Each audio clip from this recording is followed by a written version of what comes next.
Wa qala Ibrahim bin Adham, al-ikhlasu sidqun niyah ma'allah.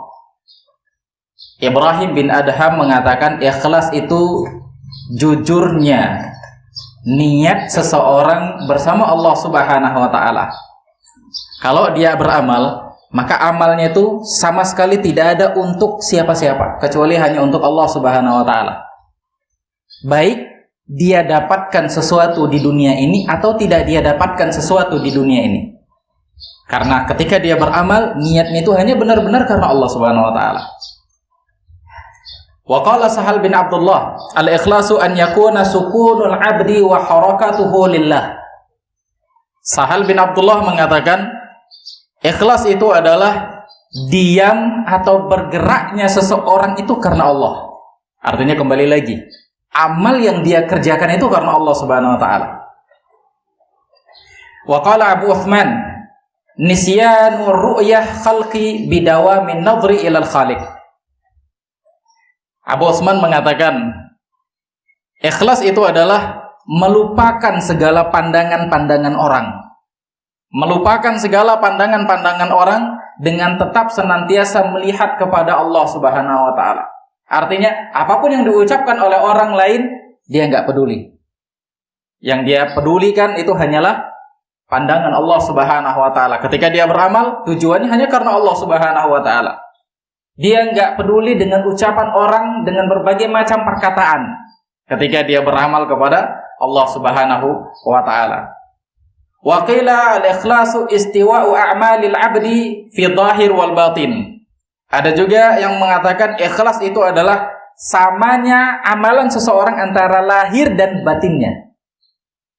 Samanya amalan seseorang antara lahir dan batinnya.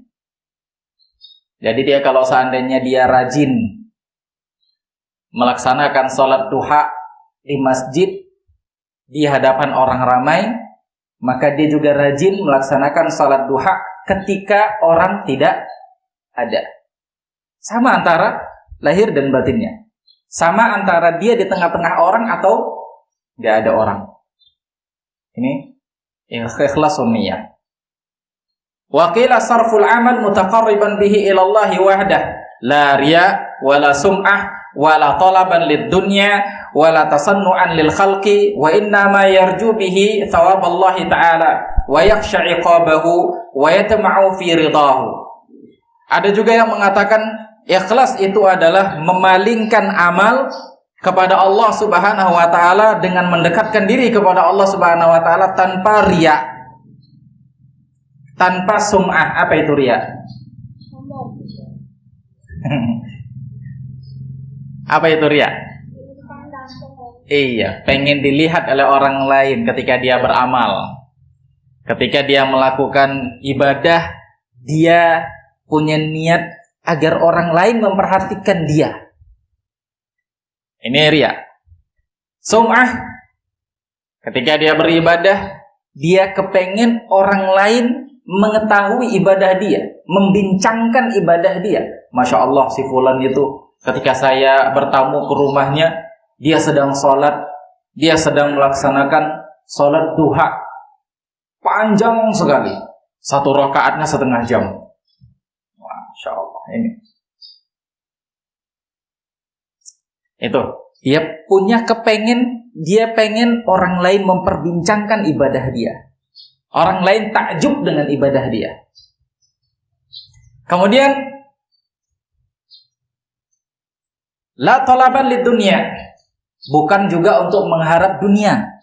Makanya salah satu pensyarah kitab Fathul Majid, yaitu kitab Tauhid yang ditulis oleh Syekh Muhammad bin Abdul Wahhab, pensyarahnya mengatakan termasuk bentuk atau contoh-contoh ketika orang tersebut beramal tidak ikhlas kepada Allah Subhanahu wa taala.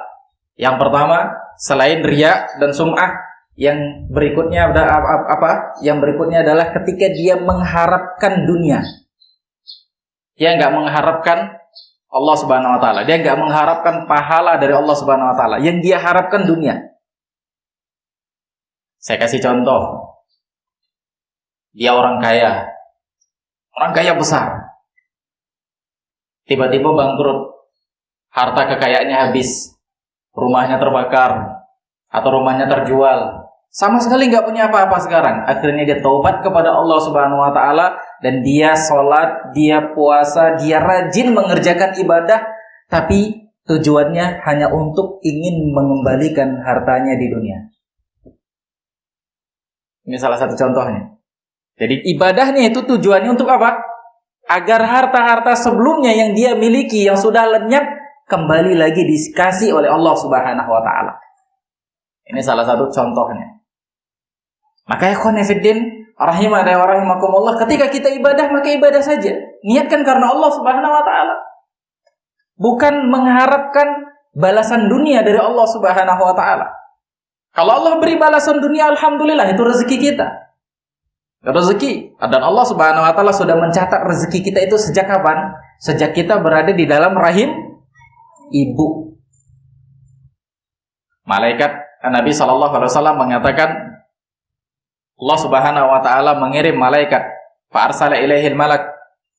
Kemudian disuruhlah, fa yu'maru bi arba'i kalimat, disuruh 4 hal kepada janin tersebut, kepada malaikat itu untuk dicatat kepada janin tersebut. Janin yang ada di dalam perut seorang ibu. Bikatabil rizki, ditulis rezekinya. Maka ketika orang itu beribadah kepada Allah Subhanahu wa taala, tujuannya hanya semata-mata agar Allah mengembalikan apa yang dia punya sebelumnya, maka kalau seandainya Allah nggak berikan, dia nggak akan dapat apa-apa. Kalau seandainya Allah berikan, maka itu memang sudah rezeki yang sudah Allah tulis ketika dia berada di dalam janin seorang ibu. Maka hati-hati ketika kita beribadah kepada Allah Subhanahu wa taala, benar-benar niatnya hanya karena Allah Subhanahu wa taala, bukan agar berharap materi-materi dunia. Itu. Ini banyak sekali orang-orang seperti ini.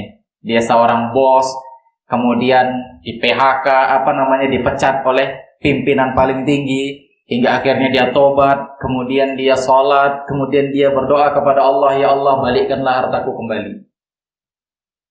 Jadi tujuannya bukan akhirat. Itu.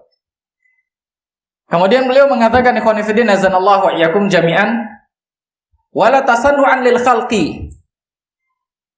Dia bekerja, dia beramal, dia melakukan sesuatu itu bukan karena orang, bukan karena makhluk, bukan karena orang. Ketika antum belajar menuntut ilmu agama, menghafal Al-Quran, itu bukan karena kepengen dikatakan sebagai qori.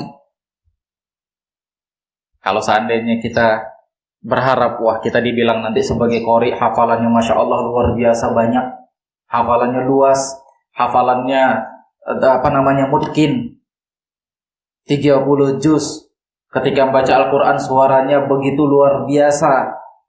Kalau sudah ada seperti itu, maka niat itu bukan karena Allah Subhanahu wa ta'ala, tapi karena yang lain. Dan ini memang sulit. Sampai Imam Dhahabi saja mengatakan, dahulu kami belajar ada niat-niat seperti ini, hingga ilmu itulah yang membersihkan niat tersebut. Nah, itu sulit. Harus kita hindari, harus kita bersihkan itu semua, harus benahi itu semua. Niat kita karena Allah Subhanahu wa ta'ala. Kita belajar menuntut ilmu agama untuk memperbaiki diri kita dan untuk mengharapkan pahala surga dari Allah Subhanahu wa ta'ala. Kemudian beliau mengatakan, wa inna ma yarju bihi thawaballahi ta'ala wa yakhsha 'iqabahu. Yang seharusnya itu adalah kita mengharapkan pahala dari Allah Subhanahu wa ta'ala dan takut akan azabnya, takut akan siksaan Allah Subhanahu wa ta'ala, wa yatma'u fi ridhah, dan ingin mendapatkan ridha Allah Subhanahu wa ta'ala.